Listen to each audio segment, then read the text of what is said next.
في سلسلة اتيكات فرجة هنتعلم في كل مرة واحدة أو أكتر من قواعد الاتيكات بسهولة وسرعة ومن غير تعقيد، واللي بيها هنقدر نتعامل مع الناس ونتصرف قدامهم بأفضل شكل ممكن.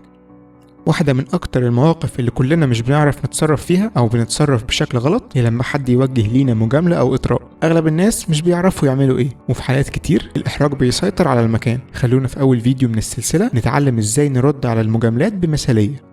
أول حاجة، ابني قناعة جواك إن مفيش داعي للتوتر أو الكسوف، خليك هادي خالص. دي حاجة كويسة إن شخص يمدحك ويكون لطيف معاك. مش مطلوب منك غير إنك تبتسم ابتسامة لطيفة وتشكر الشخص ده على كلامه الحلو.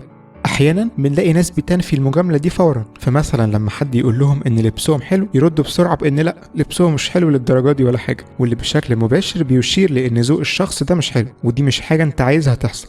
تجنب كمان انك تصحح اي معلومه يقولها الشخص اللي بيمدحك. ما ينفعش مثلا يقولك ان لون لبسك الازرق ده عاجبه تقوم قايل له لا، ده نيفي بلو مش ازرق. اخر حاجه، اياك ترد المجامله بواحده زيها في نفس الوقت. فلو حد اشاد بذكائك على سبيل المثال، مش قرار كويس ابدا انك تقول له سريعا ان هو كمان بيتمتع بذكاء حاد، لانه في الغالب هيبقى مدرك انك بترد له المجامله مش اكتر، ناهيك عن انه بيبين ان شخصيتك ضعيفه وبتقلد الشخص ده وخلاص. عوضا عن ده، ولو الشخص اللي مدحك ده قريب منك وبتشوفه كتير، بتكون حاجه كويسه لو اخدت بالك في الايام اللي بعدها من لبسه وافعاله، واللي هيديلك الفرصه انك تلاقي حاجات حقيقيه تجامله عليها، واللي بيعد من الطف الحاجات اللي تقدر تعملها.